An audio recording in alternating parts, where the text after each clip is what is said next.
Kronologi demo 11 April di DPRD. Masa datang, Ade Armando, ricuh hingga bubar. Dilansir dari Kumpara News 12 April 2022, mahasiswa yang tergabung dalam BEM-SI bersama sejumlah aliansi masyarakat melakukan unjuk rasa pada Senin 11 April. Berlokasi di depan gedung DPR, MPR, dan patung kuda, ada 4 tuntutan yang disampaikan para pendemo. Namun, demo yang semula berlangsung tertib di depan gedung DPR MPR tiba-tiba kaos akibat pelemparan barang yang dilakukan oknum provokator. Tak hanya itu, dosen UI Ade Armando yang berada di tengah kerumunan massa ikut menjadi sasaran penganiayaan oleh sejumlah orang. Ia pun harus dilarikan ke rumah sakit akibat menderita sejumlah luka akibat pengeroyokan tersebut. Berikut kronologi demo 11 April di depan gedung DPR MPR hingga berujung ribuh. Senin 11 April 2022, pukul 8, polisi sudah bersiaga di depan gerbang DPR. Tak hanya personel yang disiagakan, ada barakuda hingga water cannon yang juga sudah diparkir di depan gerbang DPR. Belum ada masa datang, gerbang DPR juga masih dalam kondisi dibuka.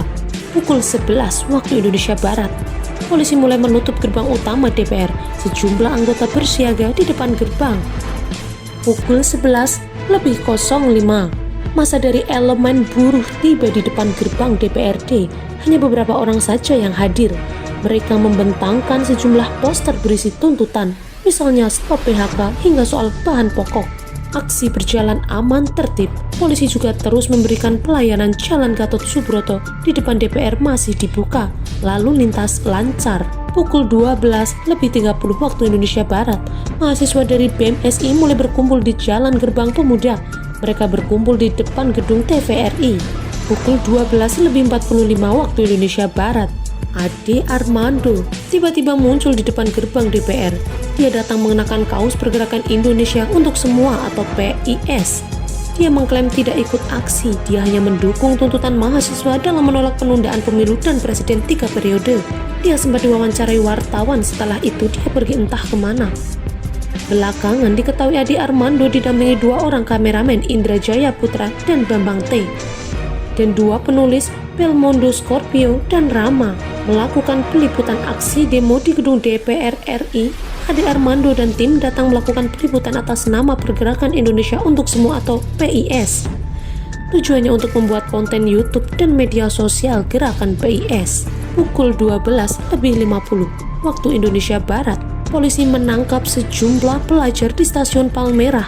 Ada pula sejumlah pemuda bukan dari mahasiswa yang juga diamankan. Pukul 13 waktu Indonesia Barat, mahasiswa BEM-SI mulai bergerak berjalan long march dari gedung TVRI menuju ke depan gedung DPR. Jalan Gatot Subroto mulai ditutup. Hanya jalur Transjakarta yang bisa dilalui kendaraan. Pukul 14 waktu Indonesia Barat, masa pendemo dari BEM-SI bersama aliansi masyarakat serta tiba di depan gedung DPR MPR. Mereka mulai berorasi, menyampaikan beberapa tuntutan yang menjadi tujuan demo ini. Di sisi jalan menuju Selipi sudah ada sejumlah warga yang berkumpul. Entah mereka dari elemen apa, akhirnya bergabung bersama aksi di depan gedung DPR. Masa memanjat pagar DPR lalu membentangkan sejumlah spanduk berisi tuntutan kepada pemerintah. Ada sejumlah warga yang naik sambil mengibarkan bendera merah putih.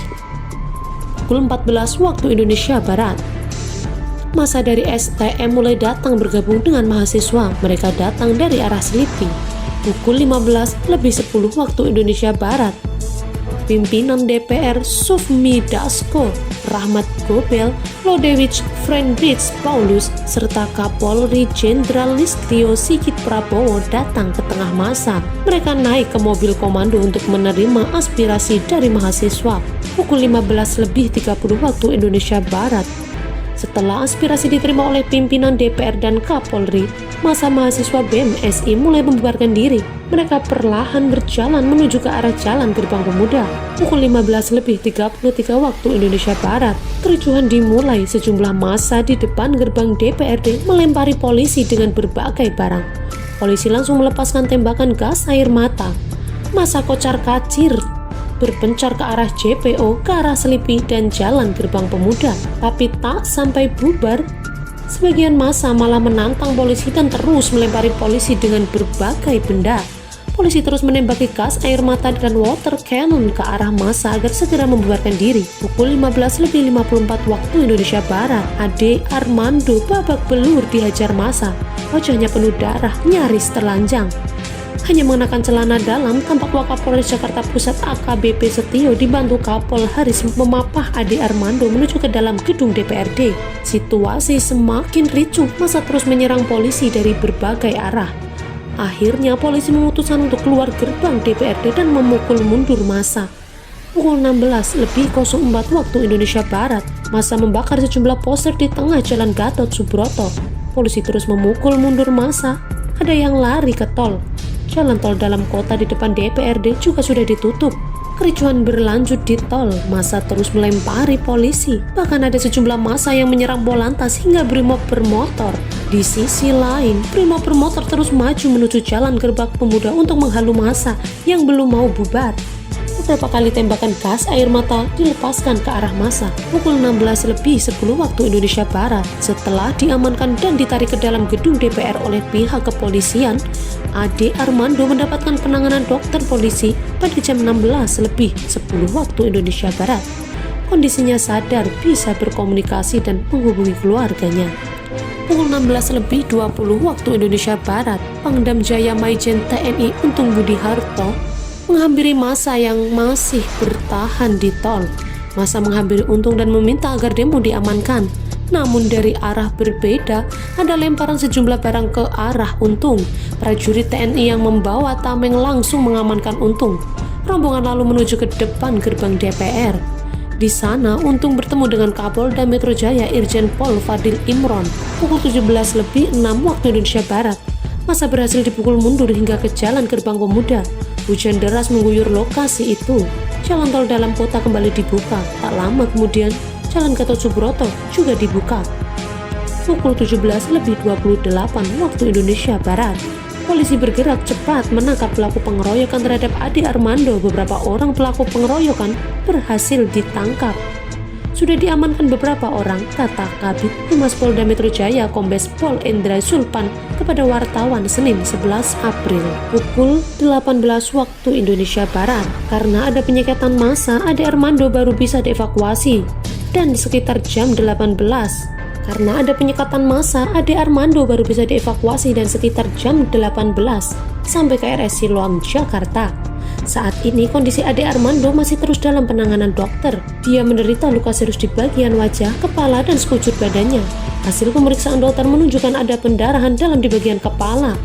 Ade Armando beberapa kali muntah dengan mengeluarkan darah. Pukul 18 waktu Indonesia Barat, masa aksi demo 11 April di depan gedung DPR MPR sudah membubarkan diri. Situasi berangsur kondusif.